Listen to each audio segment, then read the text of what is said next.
Madudurog ang kuponan ni Jiang Yi sa mga paparating na mga sandatang dermal. Para sa Tanong Pirates, ang labang ito ay hindi tungkol sa lakas, ito ay isang laro ng paghihintay.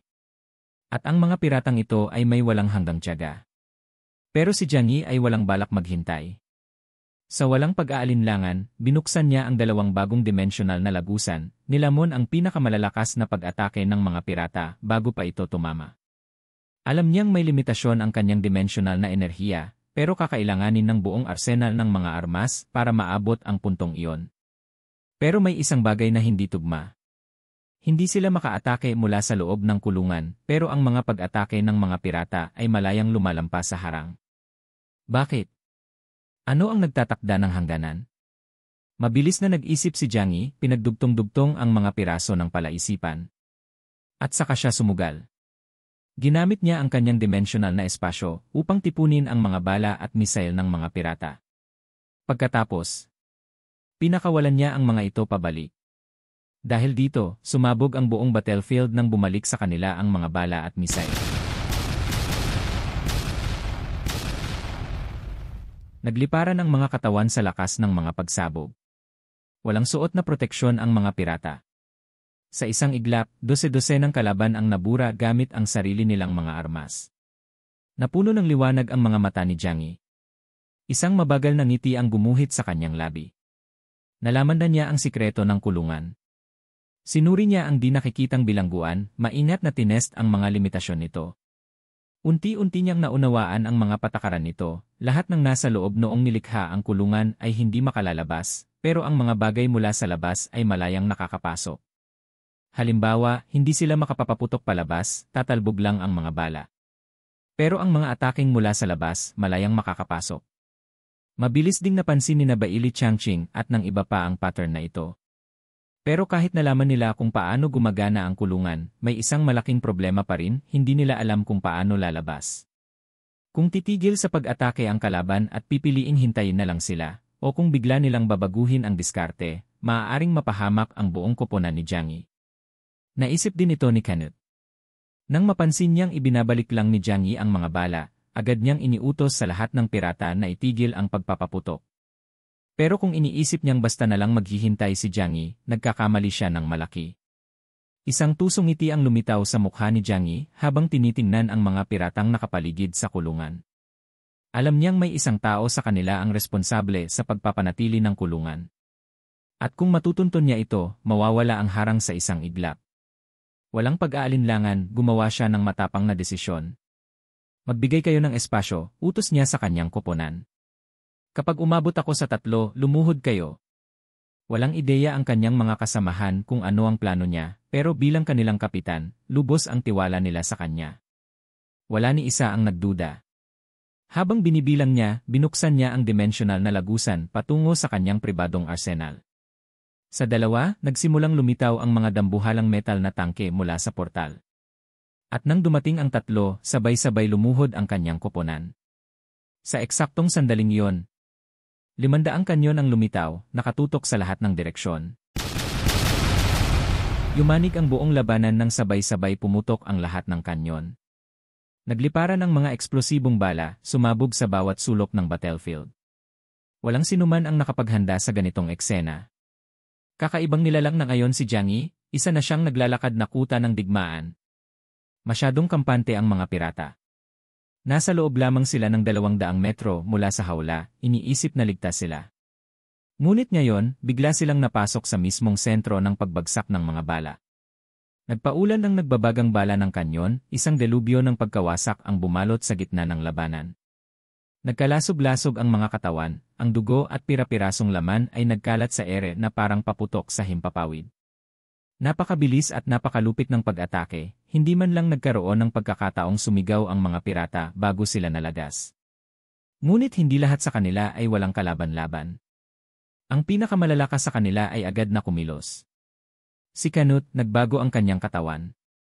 Nabanat at lumobo ang kanyang balat, agad na napunit ang kanyang kasuotan. Lumaki siya ng husto, ang kulay ng kanyang laman ay nagdilim, naging kulay abo at bughaw, matalim ang bawat himaymay nito na tila patalim. Lumawak ang kanyang bibig hanggang umabot sa kanyang mga tainga, at lumantad ang hanay-hanay na matatalas na pangil. Sa loob lamang ng ilang segundo, nag-anyong isang dambuhalang nilalang si Canute, isang halimaw na kawangis ng pating, may taas na 10 metro. Sa kabila ng kanyang laki, gumalaw siya ng kasing dulas ng isang nilalang sa ilalim ng tubig. Sa isang kumpas ng kanyang buntot, napalipad niya ang dose-dosenang mga kanyon, pinrotektahan ang daan-daang pirata sa likuran niya mula sa matitinding pagsabog. Samantala, sa iba't ibang panig ng labanan, ang iba pang mutant warriors ay sumugod rin upang lumaban. Sa kabila ng matinding atake, nanatiling buo ang hawla. Ngunit sa isang kisap mata, bumagsak ang 500 bala ng kanyon, agad na naglaho ang kalahati ng 1,000 pirata ng ika-4 na dibisyon. Dahan-dahang huminga ng malalim si Jiang Yi. Isang beses lang magagawa ang ganitong atake, wala ng oras para muling kargahan ang lahat ng 500 pirasong sandata. Gayunpaman, hindi matatawaran ang epekto nito. Mas mahalaga pa, nakumpirma niya ang kanyang hinala, hindi saklaw ng mga batas ng bilangguan ang kanyang dimensional space. Hanggat hawak niya ang pinagmulan ng pag-atake, malaya niyang nalulusutan ang mga limitasyon ng hawla. Pinanood ni Baili Changqing at ng iba pa ng isa-isang itinabi ni Jiang Yi ang mga sandata. Sa wakas, naunawaan ni Baili Changqing kung bakit ganoon karami ang hiningi niyang mabibigat na armas. Ang dating tila mga basurang bakal ay naging isang sandatang bumaliktad sa laban. Muling tumingin si Yehi at ang iba pa kay Jiang Yi, puno ng paghanga. Walang duda, ito ang kanilang kapitan, walang laban na hindi niya kayang balikatin.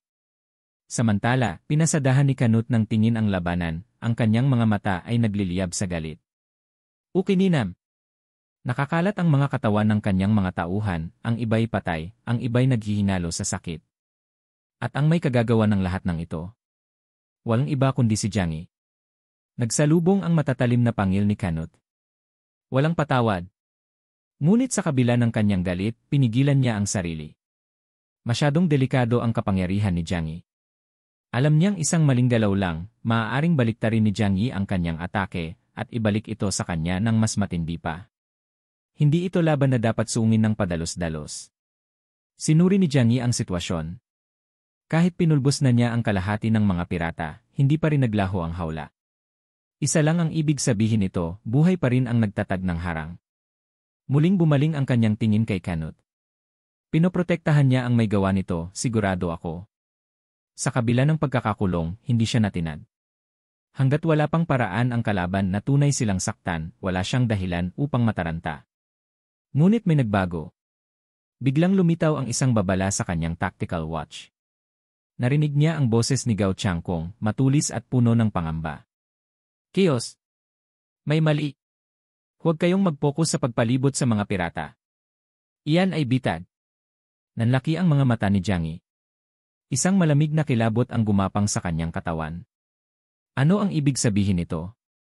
Sa kabilang panig ng labanan, nakatayo si Gao Changkong at ang Samsara team sa gitna ng nawasak na Linhai City. Nakapaligid sa kanila ang mga bangkay, ang ilan sa mga ito, suot ang uniforme ng puwersa ng Eclipse. Ngunit mabigat ang tinig ni Gao Changkong habang nagsalita. Hindi ito ang tunay na Eclipse Army. Nilinlang nila tayo.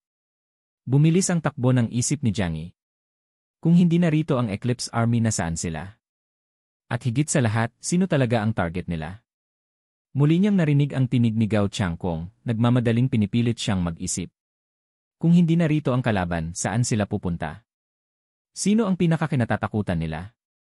Sino ang nais nilang mawala sa daan? At noon, biglang tumama sa kanya ang nakakapanghilakbot na katotohanan, parang isang dambuhalang alon na bumagsak sa kanyang ulirat. Nanigas ang kanyang katawan. Nanginig ang kanyang anit. Siya. Siya ang target. Siya ang pinakakinatatakutan ng Eclipse.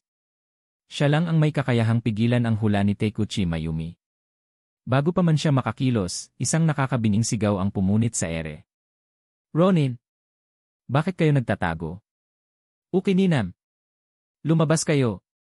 Napatingala si Jiang Yi. Sa isang mababang burol, unti-unting lumitaw ang mga pamilyar na figura mula sa mga anino. Nangunguna sa kanila si Phoenix Yuanren. At sa likuran niya walang iba kundi ang buong Eclipse Moon. Hanggang dito na muna magtatapos ang ating kwento para sa araw na ito. Maraming salamat sa inyong panunood. Huwag kalimutang i-click ang subscribe button at i-on ang notification bell para hindi niyo ma-miss ang mga updates.